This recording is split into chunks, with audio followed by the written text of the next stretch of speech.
Hello दोस्तों, मैं राजकुमार एक बार फिर से स्वागत करता हूं आज के इस नए वीडियो में। दोस्तों, आज का जो हमारा टॉपिक है एकदम बहुत मज़ेदार टॉपिक है। दोस्तों, इस टॉपिक को समझने के लिए आपको ये वीडियो पूरा देखना होगा, तभी दोस्तों ये समझ में आने वाला है। इस टॉपिक से दोस्तों क्वेश्चन बहुत बार बने एग्जाम में। अगर आपको कोई अड़ोस पड़ोस ने 11th का एग्जाम दिया होगा तो केमिस्ट्री में आप देख सकते हैं कि एटॉमिक थ्योरी, जो डाल्टन का एटॉमिक थ्योरी है, इससे बहुत बार क्वेश्चन मतलब आए हुए हैं। तो दोस्तों, तो मैं आपको ये भी बताने वाला हूँ आखिर क्वेश्चन किस टाइप से आते हैं और आपको कैसे लिखना है, ये भी मैं बताने वाला हूँ, बशर्ते आपको इस वीडियो में पूरा बने रहना है। तो दोस्तों चलिए ज़्यादा लेट ना करते हुए मैं टॉपिक को स्टार्ट करता हूँ। टॉपिक है दोस्तों हमारा डाल्टन का परमाणु सिद्धांत, डाल्टन्स एटॉमिक थ्योरी, डाल्टन का परमाणु सिद्धांत। दोस्तों सबसे पहले मैं बता दूँ, ये एटॉमिक थ्योरी क्या है दोस्तों? एटॉमिक थ्योरी इसका हिंदी होता है दोस्तों परमाणु सिद्धांत। देखिए, सबसे पहले परमाणु सिद्धांत जो है डाल्टन ने दिया। किसने दिया? परमाणु सिद्धांत डाल्टन ने दिया। पहला क्वेश्चन तो आपका यहाँ से बन गया।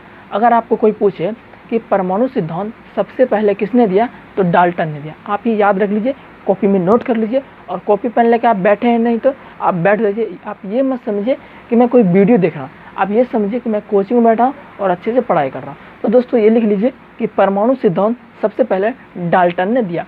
और ये कब दिया दोस्तों? ये दिया 1808 में। कब दिया दोस्तों? 1808 में परमाणु सिद्धांत डाल्टन ने दिया सबसे पहले। तो दोस्तों ये समझ में आया। हम दोस्तों पढ़ते हैं, अब चलिए पढ़ते हैं पहला पॉइंट। डाल्टन जो डाल्टन ने कुछ कहा है परमाणु के बारे में, वो पहला पॉइंट देखते हैं।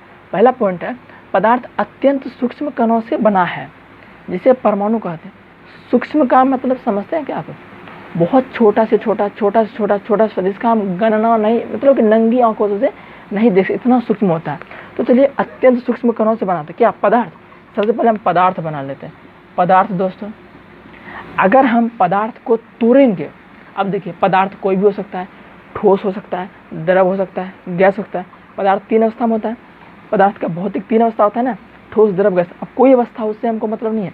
अगर हम पदार्थ को तोड़ेंगे तो वो दोस्तों हमारा मिलता है कण में। अगर पदार्थ को तोड़ेंगे तो कण मिलेगा।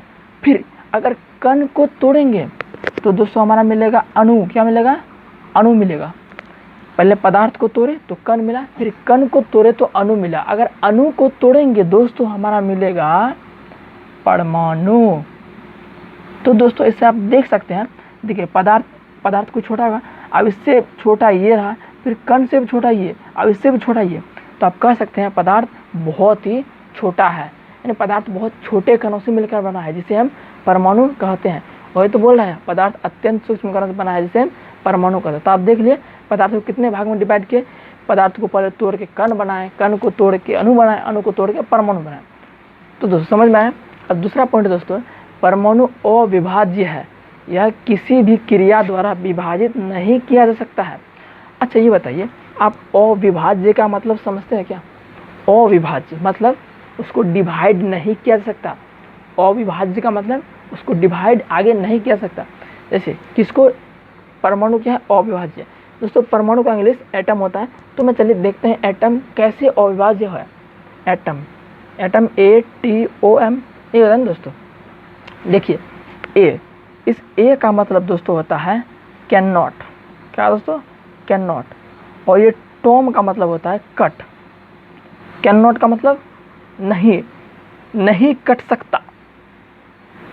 कैन नॉट कट, नहीं कट सकता, यानी कि विभाजित नहीं हो सकता, इसलिए मैंने इसको बोला अविभाज्य। अब बोलोगे ए का मतलब कैन नॉट कैसे होगा, टॉम का मतलब कट कैसे हो गया? तो दोस्तों ये एक ग्रीक भाषा है, इसलिए ग्रीक भाषा में ए का मान होता है कैन नॉट और टॉम को बोलते हैं कट। तो कैन नॉट कट मतलब एटम को कैन नॉट कट मतलब काटा नहीं जा सकता, इसे विभाजित नहीं किया जा सकता, इसलिए इसको अविभाज्य बोला। परमाणु अविभाज्य है, या किसी भी क्रिया द्वारा विभाजित नहीं किया जा सकता है। ये डाल्टन साहब ने कहा। हालांकि ये थ्योरी इसका बाद में गलत हो गया है, तो वो हमें भी चर्चा नहीं करेंगे, बाद में चर्चा करेंगे। फिलहाल टॉपिक पॉइंट की ओर चलते हैं। तीसरा पॉइंट है, एक तत्व के सभी परमाणु सभी प्रकार से समान होते हैं, जैसे आकृति, आकार, गुण एवं भार। मतलब कोई तत्व है जो है, कोई तत्व से हाइड्रोजन ले लीजिए, ऑक्सीजन ले, कोई भी तत्व ले लीजिए, एनीथिंग एलिमेंट, उसका जो आकार होगा, मतलब उसका गुण जो होगा सभी प्रकार से एक समान होगा। जैसे आकृति उसका सेम होगा, आकार भी उसका सेम होगा, गुण भी उसका सेम होगा, भार भी उसका सेम होगा।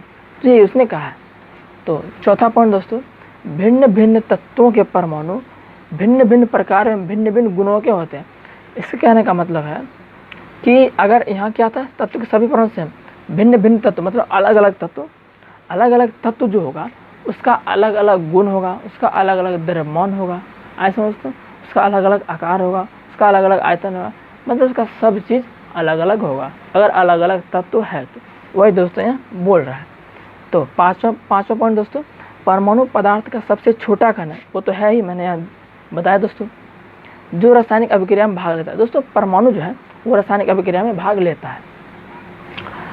तत्वों के परमाणु निश्चित अनुपात में संयोग कर यौगिक बनाते हैं, जिसे अणु कहते हैं। दोस्तों तत्व का जो परमाणु होता है वो रासायनिक अभिक्रिया में भाग लेके, दो तत्व आपस में भाग लेकर संयोग करते हैं तो वो यौगिक बनाते हैं, जिसे हम अणु कहते हैं। आए समझ में?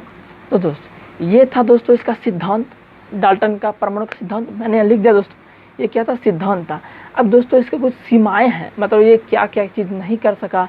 अगर किसी ने पूछा, किसी वैज्ञानिक ने, कि ये क्यों नहीं हुआ, ये कैसे हुआ, वो कैसे हुआ, तो ये नहीं बता पाया, तो वह इसकी सीमाएं हैं। तो मैंने लिख रखा है डाल्टन के परमाणु सिद्धांत की सीमाएं।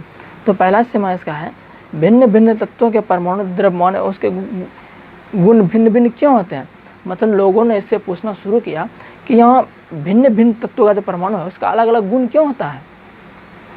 भिन्न भिन्न तत्व, जैसे हाइड्रोजन हो गया, लिथियम हो गया, सोडियम, कुछ भी तत्व है, उसका अलग अलग गुण क्यों होता है, ये डाल्टन साहब नहीं बता पाया। ये लोगों ने इससे पूछा था। तो पहली कमी इसमें ये हो गई, पहली कमी दोस्तों, ये सीमाएं जो ये कमी है इसकी। तो इन्होंने जो थ्योरी दिया डाल्टन साहब ने, इसकी कमियों निकल रही है। ये क्या है? कमियों। फिर दूसरा क्या है कमियाँ? परमाणु संयोग क्यों करते हैं। लोगों ने इससे पूछा डाल्टन साहब से कि परमाणु आपस में संयोग क्यों करते हैं, ये डाल्टन साहब नहीं बता सका। तो ये दूसरा कमी हो गया। हालांकि हमें बाद में पता चला कि कमी परमाणु संयोग कैसे करते हैं।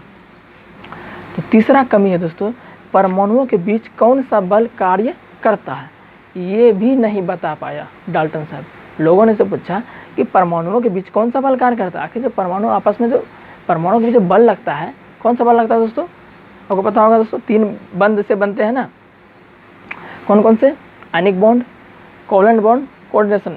हिंदी बोले तो आयनिक बंध, सहसंयोजी बंध, उपसहसंयोजी बंध। ये हमें बाद में पता चला कि ये बल लगते हैं।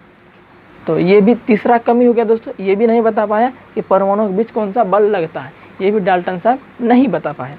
तीसरा कमी हो गया। अब चौथा कमी है, परमाणु स्वतंत्र अवस्था में क्यों नहीं रह सकते हैं।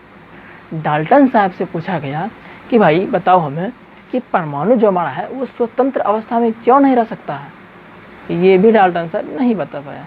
क्यों नहीं बता? क्योंकि उसे पता ही नहीं था, उसमें खोज ही नहीं आता कि स्टेबल कैसे होता है। अब दोस्तों हमें बाद में पता चला कि परमाणु स्वतंत्र अवस्था में कैसे रह सकते हैं। कैसे रह सकते हैं दोस्तों? अगर कोई भी एलिमेंट क्या चाहता है, स्टेबल होना चाहता है, एक इनर्ट गैस की तरह स्टेबल होना चाहता है। जैसे मैं बता दूं, मैं ले लूँ सोडियम Na, इसका क्या दोस्तों 281। अभी दोस्तों ये सोडियम स्वतंत्र अवस्था में नहीं है। कैसे नहीं है? क्योंकि ये लास्ट एक सेल है। स्वतंत्र अवस्था में होने के लिए लास्ट आउटर मोस्ट सेल है, यानी बाहरी इलेक्ट्रॉन, जो बाहरी कक्षा किसका 8 इलेक्ट्रॉन होना चाहिए। बाहरी कक्षा में कितना इलेक्ट्रॉन होना चाहिए? 8 इलेक्ट्रॉन होना चाहिए। तभी भाई ये स्वतंत्र रूप से घूम सकता है, अन्यथा नहीं घूम सकता। तो क्या बाहरी तो एक है ना, तो ये क्या करेगा, एक इलेक्ट्रॉन किसी को दे देगा। क्या करेगा? एक इलेक्ट्रॉन किसी को दे देगा, और देने के बाद ये क्या हो जाएगा 8 बजेगा लास्ट में, तो ये स्वतंत्र अवस्था में हो जाएगा। तो यही उस समय डाल्टन के समय में खोज नहीं हुआ था, जो कि अब खोज हो गया। तो दोस्तों ये था दोस्तों डाल्टन के परमाणु सिद्धांत की सीमाएं।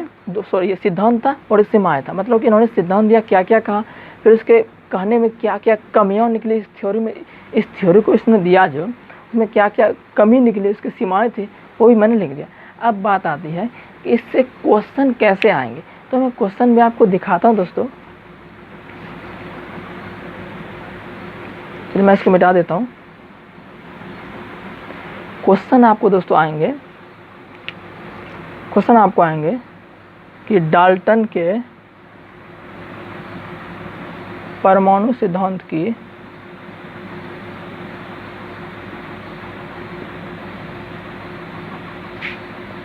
दो सिद्धांत लिखें। दो सिद्धांत लिखें मतलब इन्होंने क्या किया, डाल्टन का परमाणु सिद्धांत है उसका सिद्धांत लिखने दो कह रहा है। तो दोस्तों डाल्टन का परमाणु सिद्धांत यही है, अब इसका दो सिद्धांत लिखने बोल रहा है, तो सिद्धांत यही है ना।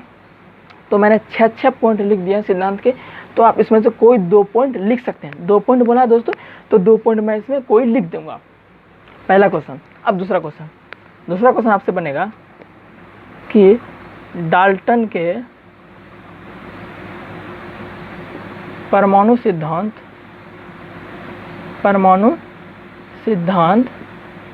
की 2 सीमाएं लिखे या कमियों लिखे। अब देखिए सीमाएं बोला तो मैंने सीमाएं भी लिख रखी है ना, डाल्टन के परमाणु सिद्धांत की सीमाएं, तो 2 सीमाएं बोले। देखो सीमाएं या कमियां एक ही बात दोस्तों, तो कमियां जो आई थी वही हो गया ना। तो इस मैंने 4 पॉइंट लिख रखा है, 1 पॉइंट, 2 पॉइंट, 3 पॉइंट, 4 पॉइंट। तो इस 4 पॉइंट्स में आपको 2 पॉइंट को लिख देना, आपको फुल में से फुल नंबर मिलने वाला है। तो दोस्तों तो मैंने ये भी बता दिया कि आखिर क्वेश्चन इससे कैसे आएगा। ये दोस्तों ये आएगा ये सब्जेक्टिव में। अब ऑब्जेक्टिव में कैसे आएगा, ऑब्जेक्टिव में आपको पूछेगा कि सबसे पहले परमाणु सिद्धांत किसने दिया, तो आप बोलेंगे डाल्टन ने दिया, सबसे पहले इसी ने दिया। हालांकि परमाणु सिद्धांत 3-4 वैज्ञानिक ने दिया है, तो बाद में देखेंगे, लेकिन सबसे पहले डाल्टन ने दिया है। अगर आपको पूछे कि सबसे पहले एटॉमिक थ्योरी किसने दिया, तो डाल्टन ने दिया। अब पूछेगा डाल्टन ने परमाणु सिद्धांत कब दिया, 1860 में दिया। तो 2 टाइप के ऑब्जेक्टिव क्वेश्चन ऐसे बन सकते हैं, और ये 2 सब्जेक्टिव क्वेश्चन बस ऐसे ही आता है, ज़्यादा नहीं। तो दोस्तों ये क्वेश्चन कैसे आए मैं बता दें। अब दोस्तों आता है थोड़ा और, अब आता है दोस्तों एक आता है, मैं इसको मिटा देता हूँ, आप इसको लिख लीजिए। क्वेश्चन जैसे आएगा वीडियो बैक करके रोक करके लिख लीजिएगा दोस्तों आप। अब दोस्तों आता है मॉडर्न एटॉमिक थ्योरी, जिसको बोलते हैं दोस्तों आधुनिक परमाणु सिद्धांत।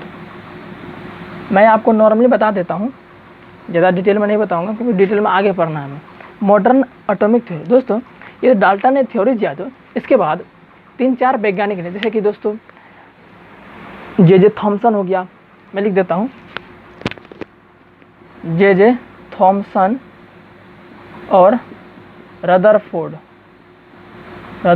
और नील्स बोर, इन तीनों वैज्ञानिक ने इसके एटॉमिक थ्योरी को गलत साबित कर दिया। बोला कि तुम्हारा एटॉमिक थ्योरी बहुत गलत है, इसलिए मैं अपना नया एटॉमिक थ्योरी बनाऊंगा जिसने इसे मॉडर्न एटॉमिक थ्योरी कहा। ऐसा समझ दोस्तों, इस थ्योरी को इन तीनों क्या कर दिया, गलत कर दिया, और ये नया एटॉमिक थ्योरी बनाया इन तीनों ने, जिसे हम बोलेंगे आधुनिक परमाणु सिद्धांत। अब दोस्तों इसमें क्या होता है, इन तीनों वैज्ञानिक ने क्या कहा, डाल्टन ने क्या कहा था कि परमाणु अत्यंत सूक्ष्म कणों से बना है, इसे विभाजित नहीं किया सकता है। डाल्टन क्या कहा, परमाणु को कभी विभाजित नहीं किया सकता है। लेकिन इन तीनों वैज्ञानिक ने क्या किया कि परमाणु को विभाजित किया जा सकता है। कैसे, इलेक्ट्रॉन, प्रोटॉन, न्यूट्रॉन में। परमाणु को अगर आप तोड़िएगा तो इलेक्ट्रॉन, प्रोटॉन, न्यूट्रॉन इस तीनों में विभाजित हो जाएगा। तो दोस्तों यही इन तीनों वैज्ञानिक बोल रहा है कि परमाणु को तो विभाजित किया जा सकता है, ये सब एटॉमिक है, क्या परमाणु, इलेक्ट्रॉन, प्रोटॉन, न्यूट्रॉन में परमाणु को विभाजित किया जा सकता है, इसीलिए इसका थ्योरी गलत हो गया। तो इन तीनों ने बोला कि परमाणु को विभाजित किया सकता है किसमें, इलेक्ट्रॉन, प्रोटॉन, न्यूट्रॉन। अगर आपको कोई पूछे कि परमाणु को विभाजित किसमें किया जाता है, तो बोलेगा इलेक्ट्रॉन, प्रोटॉन, न्यूट्रॉन। ऐसा समझ में। और इसने क्या बोला था कि देखिए इसने और एक पॉइंट बोला था, एक तत्व के सभी परमाणु सभी प्रकार से समान होते हैं। अब देखिए एक तत्व का सभी प्रकार से परमाणु द्रव्यमान समान होगा, लेकिन ये भी गलत हो गया। कैसे गलत हो गया, एक एलिमेंट जैसे हाइड्रोजन में ले लो, हाइड्रोजन, अब हाइड्रोजन का 3 समस्थानिक होता है, जैसे H1, H12, H13। देखिए दोस्तों ये जो नीचे वाला है H1, H1, H1, ये इस नीचे वाले को हम बोलेंगे परमाणु संख्या। ये बहुत इंपॉर्टेंट पॉइंट है, आप इसको हमेशा क्योंकि इसका हमेशा काम होता रहता है। और जो ऊपर वाला है इसको बोलेंगे परमाणु द्रव्यमान, इसको ही बोलेंगे परमाणु द्रव्यमान, इसको बोलेंगे परमाणु द्रव्यमान। यानी कि H11 यानी कि H का परमाणु द्रव्यमान 1, परमाणु संख्या 1, परमाणु द्रव्यमान 2, परमाणु संख्या 1, परमाणु द्रव्यमान 2, परमाणु संख्या 1, परमाणु संख्या 3, यानी कि हाइड्रोजन का 3 समस्थानिक। अब यहाँ आप गौर से देखिए, जरा गौर से कि ये क्या बोला कि एक तत्व के सभी परमाणु सभी प्रकार से समान होते हैं, जैसे द्रव्यमान में हो गया, सरमांक में। लेकिन यहाँ क्या है, ये देखिए हाइड्रोजन हाइड्रोजन हाइड्रोजन तीनों तो एक ही प्रकार का परमाणु है, तीनों तो हाइड्रोजन ही है ना, लेकिन कहाँ सेम है, सेम नहीं है ना। ये क्या बोला, सेम होना चाहिए। देखिए इसका द्रव्यमान 1 है, इसका द्रव्यमान 2 है, इसका द्रव्यमान 3 है, अलग अलग है ना। तो अलग अलग क्यों है, क्योंकि ये तीनों इसका समस्थानिक है, इसलिए अलग अलग। तो उस समय समस्थानिक ये नहीं बता पाया था, तो इन तीनों वैज्ञानिक बताया कि एक तत्व के अलग अलग द्रव्यमान हो सकते हैं, जैसे कि हाइड्रोजन हाइड्रोजन हाइड्रोजन, यानी कि H11 H12 H13, इसको बोलते हैं हाँ, इसको दोस्तों बोलते हैं, मैं आपको बताता हूँ, बुक में दिया हुआ है, आपके बुक में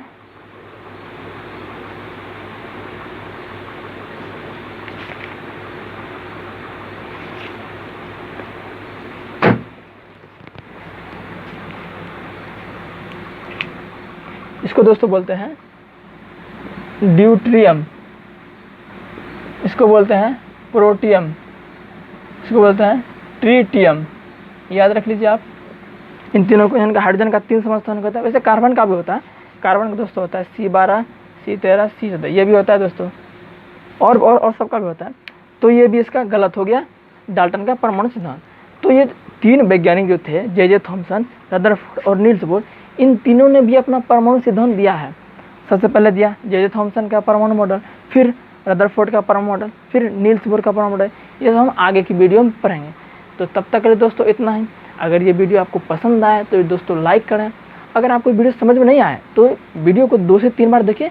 मैं उम्मीद करता हूँ 2 से 3 बार देखने के बाद आपको ये वीडियो अच्छी तरह समझ में आएगा, क्योंकि मैंने अच्छी तरह से आपको समझाने की कोशिश किया है, तो ज़रूर समझ में आएगा। और इसका आप शुरू से ही वीडियो पॉज करके नोट्स बना लें, मैंने इसको अच्छी हैंडराइटिंग में लिख रखी है। आपको नोट्स के लिए आपको कोई बुक से लिखने की ज़रूरत नहीं है, अब ये मैंने अच्छी तरह से लिख रखी है, आप इसे लिख लीजिए। तो थैंक यू दोस्तों, तब तक के लिए ऑल द बेस्ट, मिलते हैं नेक्स्ट वीडियो में।